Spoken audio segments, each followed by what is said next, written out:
दिनों दिन बढ़ रहे वायु प्रदूषण से बढ़ते खतरे को देखते हुए देश में इलेक्ट्रिक वाहनों को अपनाने को लेकर काफी ध्यान दिया जा रहा है। इसी कड़ी में केंद्र सरकार के थिंक टैंक की तरफ से भी एक नया अभियान शून्य शुरू किया गया है।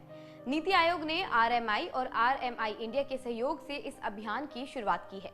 इस अभियान का उद्देश्य शहरी क्षेत्र में डिलीवरी के मामले में इलेक्ट्रिक वाहनों ईवी को अपनाने में तेजी लाना और शून्य प्रदूषण वाली डिलीवरी से होने वाले लाभों के बारे में उपभोक्ताओं के बीच जागरूकता पैदा करना है। दरअसल शून्य अभियान के तहत सरकार शहरी इलाकों में डिलीवरी के लिए जो वाहन इस्तेमाल किए जाते हैं उन्हें इलेक्ट्रिक वाहन में परिवर्तित करने की कोशिश की जाएगी और इलेक्ट्रिक वाहनों को अपनाने पर जोर दिया जाएगा। इससे शहरी इलाकों में डिलीवरी वाहनों से होने वाले प्रदूषण को शून्य के स्तर पर लाया जाएगा। इंडस्ट्री स्टेक होल्डर्स जैसे ई कॉमर्स कंपनियां, fleet aggregators, original equipment manufacturers और लॉजिस्टिक्स कंपनियां फाइनल माइल डिलीवरी के इलेक्ट्रिफिकेशन के लिए अपने प्रयासों में बढ़ोतरी कर रहे हैं। Mahindra Electric, Tata Motors, Zomato, Ashok Leyland, Sun Mobility, Lightning Logistics, BigBasket, Blue Dart, Hero Electric और स्विगी सहित लगभग 30 कंपनियों ने इस अभियान के प्रति अपना समर्थन व्यक्त करने के उद्देश्य से नीति आयोग के सीईओ अमिताभ कांत की अध्यक्षता में हुए आयोजन में हिस्सा लिया। नीति आयोग के अनुसार आगे चलकर उद्योग जगत की अन्य कंपनियों को भी इस पहल में शामिल होने के लिए आमंत्रित किया जाएगा। इसके साथ इलेक्ट्रिक वाहनों ईवी को अपनाने की दिशा में कॉर्पोरेट ब्रांडिंग और सर्टिफिकेशन प्रोग्राम शुरू किया जा रहा है।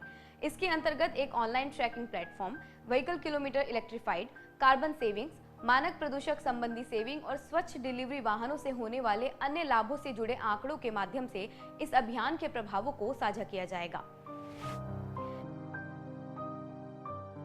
नीति आयोग के सीईओ अमिताभ कांत कहते हैं कि हम शून्य अभियान के माध्यम से इलेक्ट्रिक वाहनों से होने वाले स्वास्थ्य संबंधी, पर्यावरण संबंधी और आर्थिक लाभों के बारे में जागरूकता को बढ़ावा देंगे।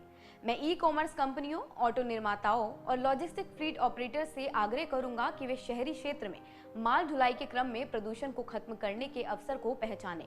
मुझे पूरा विश्वास है कि हमारा डायनेमिक प्राइवेट सेक्टर शून्य अभियान को व्यापक रूप से सफल बनाने की चुनौती को स्वीकार करेगा।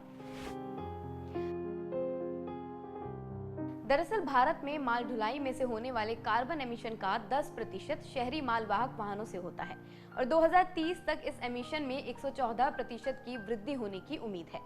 इलेक्ट्रिक वाहन अपने टेलपाइप के माध्यम से कोई एमिशन नहीं करते हैं और इस दृष्टि से वे वायु की गुणवत्ता बेहतर करने की दिशा में अत्यधिक योगदान कर सकते हैं।